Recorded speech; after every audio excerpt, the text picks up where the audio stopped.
Black will have to interpose with the bishop, and then white doubles rooks on the 8th rank, takes, and wins the ending. For instance, bishop f8 here, takes. Okay, and black at least grabs one pawn. And now a nice little finesse for white, g5. So that's the point. Get the pawn back, and then we get this pawn back, and the white king is in the square of the pawn. Anyway, the knight could get back too. Knight g5, e4, c3. But okay, either way, it's winning for white. So the upshot of all of this then is that after queen to e7, white can simply play h3.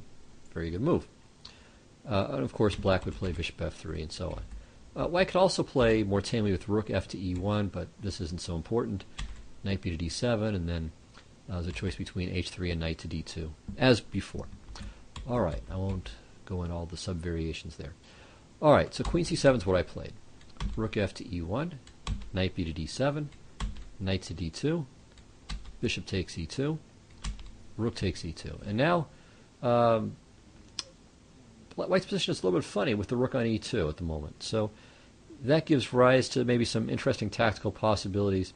So see what you can come up with here. Black to move. What should I do? Well, I think there are at least 3 moves that are of some interest. There are similar plans involving improving the position of my knights. So I played knight to g4 in the game with the idea of putting one knight back on e5, and then maybe playing c4 and knight to d3. So that was one of the plans.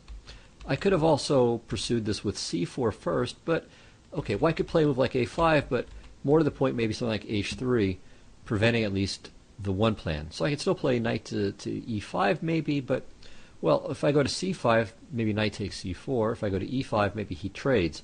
So that's why I played the knight to g4 move order. But another interesting move, which I thought of when I looked at the game recently, was b5. And if you didn't consider this move, let me invite you to do so now. See what you think about this at this point.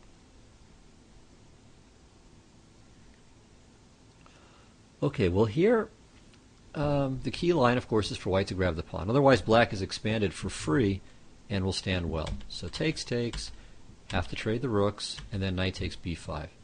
Okay, throw in rook a1 check, knight f1.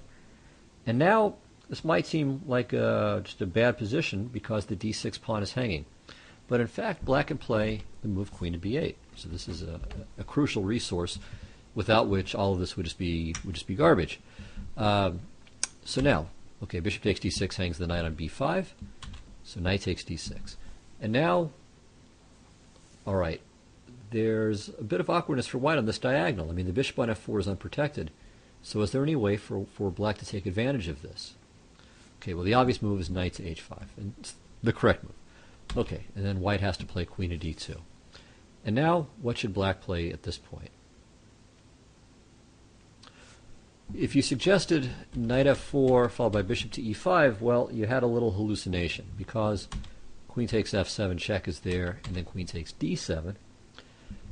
And after bishop takes d6, black is down 3 pawns.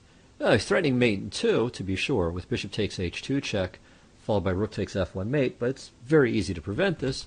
White could simply play g3. That would be more than good enough, or we can even be fancy and play e5, takes, and then d6, getting this pawn rumbling, and this just wins on the spot, because if the bishop moves, the bishop's under attack now by the rook on e2, then rook to e8 check wins the queen. And the only other move there really is to consider is queen takes d6. But now queen e8 check and queen takes e5.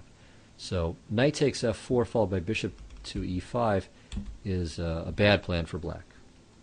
If the f7 pawn were covered, it would be great, but it's not. Now, a very good move and a very simple move is just to play g5. So this wins the piece. Bishop takes g5, queen takes d6. And although white has 3 pawns for the piece, it's really not enough. Black is definitely better here. Much better. And even better than that, I think, is knight to e5. So a little bit of a quiet move here. So just to take the most obvious move, well, okay, first of all, notice that if bishop takes e5, knight c4. Well, here that mating idea comes into play once again, like this. So that's, of course, crucial. So white doesn't have that resource after knight e5.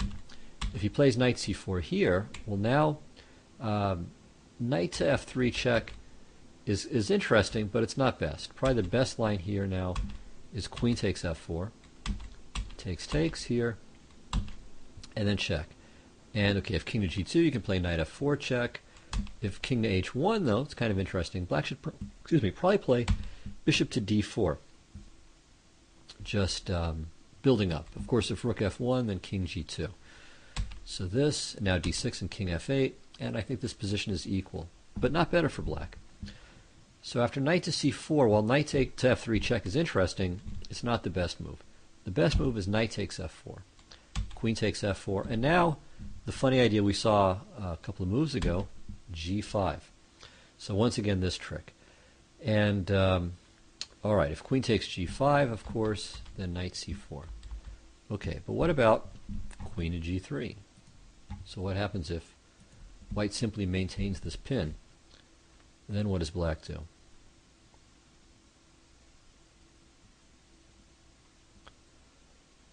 Well, the answer here, I believe, though actually I'm having to solve this on the spur of the moment, is, I think, queen to b5. Let's see if this is right. So, if knight takes e5, of course, that's easy. Queen takes e2. So, b3 is the only possible move here, clearly enough. All right, and now, okay, I don't see anything better than knight takes c4 off the top of my head. So, b takes c4, and now queen to b1. Yep, that's winning. All right, but now I should ask why this doesn't work right away. Why can't we just play queen to b5 here? So knight e5. Oh, okay, that's the point. Knight e5, queen takes e2, queen takes f7, check wins. Like that. All right, so we figured that out. Phew. All right. So g5, very nice. So it's a move to push him away from the attack on f7. Very nice move. Okay, so now we see another winning idea for black, which means that this whole line is okay for black. Or does it? Well, this is the key position. All that showed was that knight takes d6 is no good. So we have to evaluate just some normal moves like knight to c3, or the queen coming to c4 to protect the knight. And I think in both of these cases, white's a little bit better. Nothing huge. I mean, it's basically like a Benko gambit.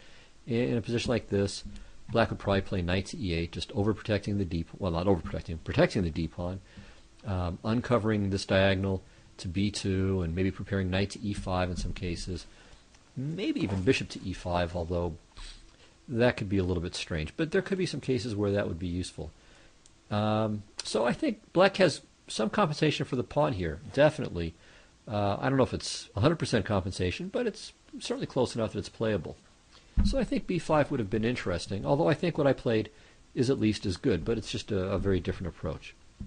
All right, so knight to g4, bishop to g3. And this was an interesting move, preparing in some cases to play h3 and f4, or f4 first.